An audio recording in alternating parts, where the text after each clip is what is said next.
Hello दोस्तों, welcome back to another exciting podcast episode. मैं हूं खुशी पांडे और आज हमारे साथ हैं CITS pass out Ashutosh Singh sir. आज का पॉडकास्ट होने वाला है सुपर यूजफुल उन सभी आईटीआई और डिप्लोमा स्टूडेंट्स के लिए जो सीआईटीएस एंट्रेंस एग्जाम 2026 की तैयारी कर रहे हैं या फिर फ्यूचर में गवर्नमेंट इंस्ट्रक्टर बनना चाहते हैं। इस एपिसोड में हम बात करेंगे सीआईटीएस आखिर होता क्या है, एग्जाम क्रैक करने की सही स्ट्रैटेजी, प्रिपरेशन में होने वाली mistakes, self study versus coaching, last 30 days preparation tips और बहुत सारी रियल बातें बिना किसी फिल्टर के। तो अगर आप भी सीआईटीएस को लेकर कंफ्यूज हैं या प्रिपरेशन शुरू करने वाले हैं तो ये एपिसोड एंड तक जरूर देखना। चलिए शुरू करते हैं। तो सर, आपने सीआईटीएस करने का फैसला क्यों लिया? सी आई टी एस एक्चुअली जब मैं कॉलेज टाइम में था, जब आई टी आई में कर रहा था, जी। तो मैं देखता था कि मेरे टीचर्स बहुत अच्छे तरीके से पढ़ाते हैं, मेहनत करते हैं, और थोड़ा सा मेरा भी अपना एक मन या सपना कह सकते हैं कि जी। मुझे टेबल के उस साइड बैठ के पढ़ाना था। कि जो मज़े, मतलब कि देखिए, बच्चे तो मज़े लेते ही हैं, लेकिन टीचर्स भी कुछ काफ़ी कुछ सीखने को मिलता है पढ़ाने के दौरान भी। तो मैं वो एक्सपीरियंस गेन करना चाहता था, और थोड़ा सा जो मेरा इंटरेस्ट था टीचिंग साइड पे, तो उसे फुलफिल करने के लिए मैंने सी आई टी एस को चूज़ किया। बहुत बढ़िया सर। तो हम बढ़ते हैं हमारे अगले सवाल की तरफ। सर, तो हमारा अगला सवाल है कि सीआईटीएस कोर्स आखिर होता क्या है और इसमें स्टूडेंट्स क्या क्या सीखते हैं? देखिए, C I T S course basically एक टीचिंग कोर्स है। जिस तरह से जी। आपने सुना होगा बी एड कोर्स है, ठीक है, हम्म। इसी तरह बी टी सी कोर्स है, डी एल हम्म। एड टीचिंग कोर्स हैं ये सारे। इसी तरह अगर आपको आई टी आई इंस्ट्रक्टर बनना है, आई टी आई में टीचर बनना है, तो उसके लिए आपको एक टीचिंग कोर्स करना पड़ता है जिसका नाम है सी आई टी एस कोर्स। जी। अब सी आई टी एस बेसिकली देखिए 1 साल का टीचिंग कोर्स होता है, हाँ जी। और इसमें जो टीचिंग स्किल्स होते हैं वो सारी चीज़ें सिखाई जाती हैं कि कैसे आपको एक I T I instructor properly बनना है, किस तरह से आपको पढ़ाना है, बोर्ड पे आपको किस तरह से खड़े होना है, प्रैक्टिकल्स किस तरह से करवाने हैं। तो ये सारी चीज़ें सी आई टी एस कोर्स में कराई जाती हैं। सर, तो अब बढ़ते हैं हमारे तीसरे सवाल की तरफ, जो कि है आपके अकॉर्डिंग सीआईटीएस और आईटीआई में क्या डिफरेंस लगा आपको?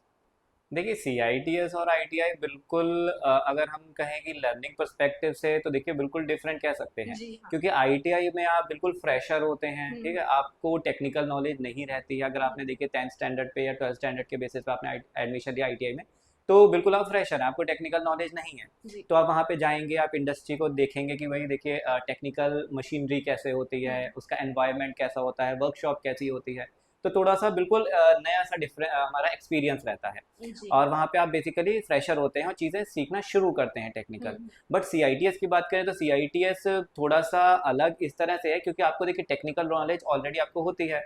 क्योंकि सी आई टी एस में जो बच्चे आते हैं वो आई टी आई डिप्लोमा और बी टेक वाले आते हैं, तो उन्हें टेक्निकल एक्सपीरियंस ऑलरेडी होता है। होता है। लेकिन जो नई चीज़ सीखने को मिलती है वो होती है वहाँ पे टीचिंग एक्सपीरियंस। क्योंकि वहाँ पे देखिए एक सेपरेट ट्रेनिंग मेथोलॉजी का सब्जेक्ट होता है और प्रॉपर लेक्चर्स होते हैं।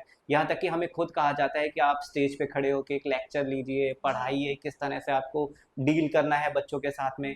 तो ये बिल्कुल एक अलग एक्सपीरियंस होता है। और आईटीआई और सीआईटीएस देखिए, सिलेबस वाइज कहूँ तो सिलेबस तो सेम रहेगा, थ्योरी वगैरह का, प्रैक्टिकल्स का। बट एक जो नया सब्जेक्ट है ट्रेनिंग मैथोलॉजी, जो जी। कि एक टीचिंग सब्जेक्ट है, तो हाँ उसके जी। पर्सपेक्टिव से कहें तो सीआईटीएस बिल्कुल डिफरेंट है आईटीआई से। हम्म, बहुत बढ़िया जवाब दिया सर आपने। तो सर, बढ़ते हैं हमारे अगले सवाल की तरफ, जो कि है सीआईटीएस एंट्रेंस एग्जाम को क्लियर करने के लिए क्या स्ट्रेटेजी होनी चाहिए? देखिए, सी आई टी एस का अगर आपको एंट्रेंस एग्जाम की आप जैसे बात कह रही हैं जी कि हाँ। कैसे क्रैक करना है, किस तरह हम्म। से तैयारी करनी है, चैप्टर्स या क्वेश्चंस क्या आते हैं, तो देखिए बहुत ही इजी है, खास करके हमारे आई टी आई स्टूडेंट्स के लिए। जी। क्योंकि देखिए जो आई टी आई का सिलेबस है, एक्चुअली सेम सिलेबस आपका सी आई टी एस में रहेगा, चाहे वो थ्योरी हो आपका, ठीक है, चाहे आपका वो प्रैक्टिकल हो। तो ये दोनों ही चीज़ें मेन होती हैं, और ये दोनों ही चीज़ें सेम रहती हैं सी आई टी एस में भी, सीआईटी। सारे चैप्टर्स भी सेम रहेंगे।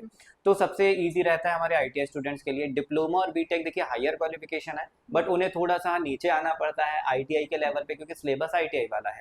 और बात आती है कि तैयारी कैसे करनी है, तो देखिए तैयारी बिल्कुल इजी है, ऐसे कोई भी बहुत टास्क डिफिकल्ट नहीं रहता है। क्योंकि देखिए जो आपने आईटीआई में पढ़ा है, थ्योरी में पढ़ा है, सेम ही क्वेश्चंस आपको मतलब कि रिलेटेबल क्वेश्चन, जी, एग्जैक्ट क्वेश्चन तो मैं रिलेटेबल। नहीं हाँ कहूँगा जी। हाँ कि देखिए एग्जैक्ट क्वेश्चन नहीं आते हैं, लेकिन जो रिलेटेड क्वेश्चन होते हैं, चाहे वो चैप्टर्स हों, पर्टिकुलर लॉज हों, हमारे इलेक्ट्रीशियन की अगर बात करूँ, तो उससे रिलेटेड क्वेश्चंस ही आते हैं जी। एंट्रेंस एग्जाम में। हम्म। तो अगर आपने थ्योरी अच्छे से पढ़ी है, ठीक है, तो आपका एंट्रेंस एग्जाम बहुत अच्छे से निकल जाएगा। इसके साथ में अगर आपकी बेसिक मैथ और कहूँ रीजनिंग अच्छी है, बहुत रीजनिंग जी। यानी कि कहूँ कि 8th और 10th स्टैंडर्ड की अगर मैथ आपने अच्छे से पढ़ी है, तो आपके लिए बहुत ईजी है इस एग्जाम को क्रैक करना। जी। तो सर, बढ़ते हैं हमारे अगले सवाल की तरफ, जो कि है कि अगर किसी स्टूडेंट की या कैंडिडेट की बेसिक्स जो हैं वो वीक हैं, तो फिर क्या स्ट्रेटजी या फिर क्या प्रिपरेशन उसे करनी चाहिए? देखिए अगर किसी स्टूडेंट के बेसिक्स जैसे कि आपने वीक हैं, काफ़ी बच्चे ऐसे होते हैं देखिए जो आईटीआई में सिर्फ सर्टिफिकेट के लिए जाते हैं, जी। लेकिन सर्टिफिकेट करते करते उनकी थोड़ी सी नॉलेज अच्छी हो जाती है और उनका इंटरेस्ट बढ़ जाता है। बट जो बेसिक होते हैं, बहुत बेसिक लॉज हैं, टूल्स हैं, मशीनरी है, वो अच्छी नॉलेज नहीं है, लेकिन फिर भी सीआईटीएस कोर्स करना चाहते हैं, एक हुँ, इंस्ट्रक्टर या टीचर बनना चाहते हैं, तो उनके लिए बेस्ट थिंग ये है कि आप ऑब्जेक्टिव टाइप क्वेश्चंस पे ज़्यादा फोकस करो, क्योंकि जो आपका सीआईटीएस का एंट्रेंस एग्जाम होगा वो ऑब्जेक्टिव टाइप बेसिस पे ही होगा। आपके जी। पास 4 ऑप्शंस आएंगे, सिंगल क्वेश्चन होगा, हुँ, उस पर आपको आंसर करना है। तो आंसर। अगर आपके पास टाइम कम है, ठीक हुँ, है, और आप बहुत ज़्यादा डीप में नहीं जाना चाहते हैं, तो आप ऑब्जेक्टिव टाइप क्वेश्चंस को ही पढ़ें, उन्हें समझें और याद करें। अगर आप, मैं कहूँगा कि डीप में जाएंगे, उसके बहुत बेसिक कॉन्सेप्ट समझेंगे, तो आपको बहुत ज़्यादा टाइम लग जाएगा, क्योंकि जी। आईटीआई का ऑलरेडी सिलेबस, अगर मैं आईटीआई इलेक्ट्रीशियन या फिटर करूँ तो 2 साल का सिलेबस है। हुँ, अब 2 साल का सिलेबस आप इंस्टेंटली नहीं कर सकते, नहीं कर है ना, सकते। वो जी। पॉसिबल भी नहीं है किसी नॉर्मल इंसान के लिए। तो उसमें आप यही कर सकते हैं कि जो ऑब्जेक्टिव टाइप क्वेश्चंस आपके पास ऑलरेडी हैं, देखिए भारत स्किल पे ऑलरेडी सारे ऑब्जेक्टिव टाइप क्वेश्चंस सारे अवेलेबल पढ़े हैं। हुए। जी। तो आप भारत स्किल की वेबसाइट पे विजिट कीजिए, वहाँ पे ऑब्जेक्टिव टाइप क्वेश्चन जो आपकी ट्रेड से रिलेटेड हैं हुँ। उन्हें पढ़िए और उन्हें याद करिए। तो ये एक थोड़ा सा कहूँगा कि शॉर्टकट भी है। आप थ्योरी में ना जाइए, बहुत ज़्यादा डीप ना जाइए, अगर आपके पास ज़्यादा टाइम नहीं है तो। तो सर बढ़ते हैं हमारे अगले सवाल की तरफ, जो कि है कि सीआईटीएस एग्जाम को क्रैक करने के लिए कोचिंग ज़रूरी है या फिर सेल्फ स्टडी से ही आप क्रैक कर सकते हैं, और आपका क्या एक्सपीरियंस रहा था इसमें? देखिए मेरा थोड़ा सा अलग एक्सपीरियंस था। मैंने काफ़ी सुना था, मैंने भी सुना था कि बगैर कोचिंग के आप एंट्रेंस एग्ज़ाम नहीं निकाल पाएंगे। जी, जी। आप उसकी प्रेपरेशन करिए, क्योंकि थोड़ा सा टफ एग्ज़ाम होता है, ऑल इंडिया कॉमन एग्ज़ाम होता है, हुँ, और सभी स्टेट्स के लिए सिंगल एग्ज़ाम होता है, उसमें आपकी हाँ। फिर मेरिट लिस्ट बनती है। तो देखिए ऐसा बिल्कुल नहीं है कि आपको कोचिंग करने की ज़रूरत है, क्योंकि मैं अगर पर्सनल एक्सपीरियंस बताऊँ तो देखिए मेरे आईटीआई में भी अच्छे मार्क्स थे, 85% प्लस मार्क्स रहे हैं मेरे हुँ, आईटीआई इलेक्ट्रीशियन ट्रेड में भी। तो मेरे बेसिक्स क्लियर थे, हुँ, मुझे इतनी ज़्यादा मेहनत करने की ज़रूरत नहीं पड़ी, क्योंकि मैंने आईटीआई के दौरान अपनी अच्छी मेहनत कर ली थी। जो सिर्फ मुझे थोड़ा सा अपना प्रैक्टिस करनी थी, वो हुँ, टाइम ड्यूरेशन पे करनी थी, क्योंकि देखिए एक लिमिटेड टाइम होता है, आपको लिमिटेड टाइम में ही लिमिटेड एग्ज़ाम टाइम। के सारे क्वेश्चंस जी। करने हैं, और क्वेश्चन सिर्फ आपके ट्रेड से रिलेटेड नहीं होंगे, आप मैथ्स से और रीजनिंग से भी होंगे। तो मेरे लिए थोड़ा सा ईजी रहा था कि मेरे बेसिक्स क्लियर थे, और अगर आपके बेसिक्स क्लियर हैं तो आपको एमसीक्यू क्वेश्चन या फिर कहूँ कि ऑब्जेक्टिव टाइप क्वेश्चंस को सॉल्व करने में या उसका आंसर देने में ज़्यादा प्रॉब्लम फेस नहीं करनी पड़ती है। हुँ, क्योंकि बेसिक, फॉर एग्जांपल अगर आपको कोई एक सिंगल लॉ पता है, तो सिंगल लॉ में ही 2 to 3 एमसीक्यू या 5 एमसीक्यू कवर हो जाते हैं, आराम से हो है जाते ना। हैं। तो जी। ये है कि आप 5 एमसीक्यू पढ़ रहे हो, याद कर रहे हो, या फिर आपने एक बेसिक लॉ कंप्लीट पढ़ लिया है, समझ लिया है। हुँ, तो अगर आप सिंगल आपने लॉ पढ़ लिया तो आपके 5 क्वेश्चन ऑलरेडी कंप्लीट हो गए। हुँ, तो मेरे लिए ये थोड़ा सा प्लस पॉइंट रहा कि मेरे बेसिक क्लियर कर लिए थे मैंने आईटीआई के दौरान ही। तो मैं यही सजेस्ट करूँगा कि देखिए ऐसा कोई हार्ड एग्ज़ाम नहीं होता है, खास करके हमारे आईटीआई स्टूडेंट्स के लिए, क्योंकि आईटीआई मैं भी हूँ, आईटीआई पास आउट हूँ। हुँ, और अगर आपका सिलेबस ही जब आईटीआई वाला सीआईटीएस में है, तो आपको इतने ज़्यादा घबराने की ज़रूरत नहीं है। और खुद पे विश्वास रखिए, थोड़ी सी प्रैक्टिस को मौका दीजिए, थोड़ा सा अपना टाइम, थोड़ा शेड्यूल बनाना पड़ेगा, क्योंकि जो आपने मेहनत आईटीआई में करी थी उससे ज़्यादा मेहनत आपको सीआईटीएस के एंट्रेंस एग्जाम में करनी पड़ेगी, जी। क्योंकि वहाँ पे मेरिट लिस्ट बनेगी, हुँ, एग्जाम हुँ। होगा, ऑल ओवर इंडिया स्टूडेंट्स बैठते हैं। तो अगर आपकी सेल्फ स्टडी अच्छी है, आप खुद पे प्रिपरेशन है, आपको खुद पे भरोसा है, तो बिल्कुल आप एग्जाम क्रैक कर सकते हैं। जी, बिना कोचिंग के आप सेल्फ स्टडी से ही हाँ एग्ज़ाम क्रैक बिल्कुल। कर सकते हैं। जी। तो बढ़ते हैं हमारे अगले सवाल की तरफ सर। तो सर हमारा अगला सवाल है कि प्रिपरेशन के दौरान जो स्टूडेंट्स और कैंडिडेट्स होते हैं, वो सबसे कॉमन मिस्टेक्स या गलतियाँ कह लीजिए, वो क्या करते हैं? देखिए कॉमन मिस्टेक्स जो सभी स्टूडेंट्स की रहती हैं, जैसे कि मैंने अपने साथ के जो मेरे फ्रेंड्स थे जिन्होंने क्रैक किया या फिर जो क्रैक नहीं कर पाए, हुँ, तो उनकी मैं आपको पर्सनल एक्सपीरियंस ही शेयर कर देता हूँ। तो देखिए जो मेरे साथ के स्टूडेंट्स थे या मेरे फ्रेंड्स थे जो प्रिपरेशन कर रहे थे, तो उनकी थोड़ी सी गलतियाँ ये रही कि उन्होंने थ्योरी पे ज़्यादा फोकस किया, कुछ ने बहुत ज़्यादा थ्योरी पे ही फोकस किया, जी। कुछ ने जो हमारे मैथ्स और रीजनिंग के क्वेश्चंस होते हैं, देखिए कम क्वेश्चंस होते हैं, परसेंटेज कम रहती है, 20 to 30 क्वेश्चंस हमारे मैथ्स और रीजनिंग के रहते हैं, लेकिन फिर भी मेरिट के लिए, मेरिट में आने के लिए सिंगल क्वेश्चन और सिंगल मार्क ही एनफ होता है। जी। तो सिर्फ मैं कहूँगा कि थ्योरी पे फोकस ना करें, थ्योरी पे ज़्यादा फोकस करें, बट साथ में मैथ्स और रीजनिंग पे भी फोकस करें। नो डाउट बेसिक आता है, लेकिन फिर भी बेसिक भी आना ज़रूरी होता है। अच्छा। दूसरी चीज़ ये है कि प्रिपरेशन के दौरान आप टाइम मैनेजमेंट की ज़रूर ध्यान रखें कि अगर आपका एग्ज़ाम 1 घंटे का है तो आपको 1 घंटे में 100 क्वेश्चंस कवर करने हैं, या फिर मैं कहूँ कि अगर 1.5 घंटे का, ये एग्जांपल के तौर पे बता रहा हूँ, देखिए क्योंकि जो टाइम ड्यूरेशन है वो एज़ पर एग्ज़ाम चेंज भी हो सकता है। चेंज होती है। तो पहले कंफर्म कर लें कि आपको कितना टाइम मिलेगा, आपको इस टाइम में कितने क्वेश्चंस कवर करने हैं। अगर आप टाइम मैनेजमेंट प्रॉपर लेके चलेंगे तो आपको कोई भी दिक्कत नहीं होगी, और सिर्फ थ्योरी या मैथ रीजनिंग पे फोकस नहीं करना है, आपको सभी पे इक्वली फोकस करना है, ताकि आपकी मेरिट एक अच्छी मेरिट आ सके और आपको मनचाहे कॉलेज में मेरिट लिस्ट मिल सके। जी सर, तो बढ़ते हैं हमारे अगले सवाल की तरफ, जो कि है बहुत सारे स्टूडेंट सोचते हैं कि 12-12 घंटे तक पढ़ेंगे तभी उनका एग्जाम क्रैक हो पाएगा। तो आपके अकॉर्डिंग जो स्टूडेंट्स और कैंडिडेट्स हैं, उन्हें कितने घंटे दिन में पढ़ना इनफ होना चाहिए, मतलब उनके लिए? देखिए, कितने घंटे पढ़ना, मेरे ख्याल से थोड़ा सा ये मेरा लॉजिक मुझे थोड़ा सा नहीं समझ में आता है कि जी। आपको 12 घंटे करने हैं तो आपका क्रैक होगा, 10 घंटे पढ़ने हैं तो क्रैक होगा।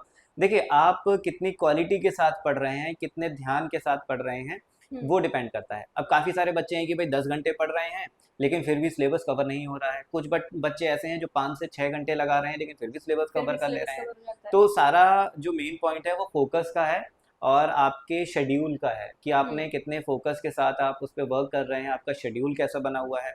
ऐसा भी नहीं है कि आप 3 घंटे 4 घंटे नॉन स्टॉप पढ़े जा रहे हैं, तो क्या होता है कि थोड़ा सा हमारा जो माइंड है वो भी थोड़ा सा डाउन हो जाता है, ठीक। हम रेगुलरली अगर किसी चीज़ को करते रहेंगे तो हम थोड़े से बोर भी होंगे। बोर हो जाते तो आप प्रॉपर शेड्यूल बनाइए कि अगर आपको थ्योरी पे वर्क करना है तो थ्योरी पे 2 घंटे का आपको लेक्चर लगाना है या 2 घंटे आपको थ्योरी पे देने हैं। फिर उसके बाद में आपको आधा घंटे का ब्रेक लेना है, थोड़ा सा फ्रेश हैं। होना है, ठीक। फिर आपने मैथ्स पे वर्क करना है, फिर आपने रीजनिंग पे वर्क करना है। तो पहले थोड़ा सा अपना एक माइंडसेट बनाइए, अपना एक शेड्यूल बनाइए कि कौन से सब्जेक्ट आपका वीक है और उस पर आपको कितना टाइम देना है। कितना टाइम? ये आप पे डिपेंड करता है कि आप पर्टिकुलर सब्जेक्ट को 2 घंटे दे रहे हो या फिर 3 घंटे दे रहे हो, ठीक है। या फिर आप जैसे मैथ्स और रीजनिंग के कम क्वेश्चंस आएंगे, 20 to 30 क्वेश्चन आउट ऑफ 100, तो उस पर आपको कम समय देना है, लेकिन इतना भी कम समय नहीं देना है कि आपकी उसके सिलेबस कंप्लीट ना हो पाए, कंप्लीट नहीं है हो। ना। तो आपको एक प्रॉपर शेड्यूल बनाना है। अगर आप देखिए, मैं कह रहा हूँ, अगर आप फॉर एग्जांपल 4 घंटे का भी शेड्यूल बना रहे हैं तो उसे स्ट्रिक्टली फॉलो करें।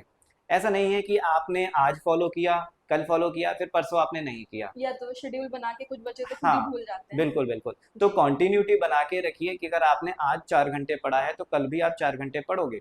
और कल अगर आप पढ़ रहे हो, तो रिवीज़न भी करना ज़रूरी है कि आपने 1 दिन पहले क्या पढ़ा था। क्या पढ़ा था? क्योंकि आप जब रिवीज़न करते रहेंगे, तो वो आपके माइंड में वो चीज़ें रहेंगी। तो प्रॉपर शेड्यूल बनाइए, ऐसा नहीं है कि 10 घंटे का बनाओ, 12 घंटे का बनाओ। जितना आप फ़ोकस के साथ पढ़ सकते हो, जितने टाइम तक, सिर्फ़ उतने टाइम का बनाओ। जब एक बार आपका रिदम बन जाएगा, आपकी एक हैबिट बन जाएगी, फिर उसके बाद आप इजीली उसे एक्सटेंड कर सकते हो एज पर आपकी रिक्वायरमेंट जितनी भी। जी। तो सर, स्टूडेंट्स और कैंडिडेट्स का एक सवाल ये भी रहता है हमेशा कि मॉक टेस्ट जो होते हैं वो कितना हेल्प करते हैं हमारा एंट्रेंस एग्जाम क्रैक करने में? देखिए, मॉक टेस्ट बिल्कुल हेल्प तो बहुत ज़्यादा करते हैं, हम्म। और हर बच्चे को मैं यही सजेस्ट करूँगा कि मॉक टेस्ट ज़रूर दें एग्ज़ाम देने से पहले। क्योंकि देखिए, मॉक टेस्ट एक तरह से आप रियल लाइफ में एक एग्ज़ाम दे रहे हैं, एग्जाम। ठीक है। कई बच्चे ऐसे होते हैं कि मॉक टेस्ट नहीं करते हैं और जब एग्ज़ाम में जाते हैं तो थोड़ा सा घबरा जाते हैं, ठीक है। काफ़ी सारे क्वेश्चन देखते हैं, टाइम कम होता है तो घबरा जाते हैं, जिससे कि क्वेश्चन छूट भी जाते हैं। तो उससे फेस करने से पहले आप मॉक टेस्ट ज़रूर दीजिए। मॉक टेस्ट में देखिए, एक तो आपको आइडिया मिलता है कि क्वेश्चंस का लेवल क्या होता है, लेवल क्या होता ठीक है। एक तो आपकी वो घबराहट है या आपका कहूँ कि डर है वो निकल जाता है, तो मॉक टेस्ट देना इसलिए भी बहुत ज़रूरी है। दूसरी चीज़, आपको टाइम मैनेजमेंट का पता लगता है कि मॉक टेस्ट में जैसे कि आपने 100 क्वेश्चंस का एग्जाम आएगा, मॉक टेस्ट में ही आप 100 क्वेश्चंस फेस कर रहे हैं, है? तो आपको टाइम मैनेजमेंट का पता लग जाए कि भाई मुझे इतने टाइम में मैंने 100 क्वेश्चंस कवर करने हैं। दूसरी चीज़ ये कि आपकी जो प्रैक्टिस है, जब आप मॉक टेस्ट देंगे तो आपकी प्रैक्टिस बहुत ज़्यादा इंप्रूव हो जाएगी, और आपको आइडिया मिल जाएगा कि अगर आपने फॉर एग्जांपल 100 क्वेश्चंस का एक मॉक टेस्ट है और आपने 7 से 8 मॉक टेस्ट लगाए हैं, तो ऑलरेडी आपने 700 टू 800 क्वेश्चंस की प्रैक्टिस कर ली है। कर लिया। तो आपने काफ़ी बड़ा सिलेबस ऑलरेडी कवर कर लिया है। तो मॉक टेस्ट सिर्फ एक तरफ से नहीं हेल्पफुल रहता है, काफ़ी अदर साइड से भी हेल्पफुल रहता है, और सभी बच्चों को मैं सजेस्ट करूँगा कि मॉक टेस्ट ज़रूर दें।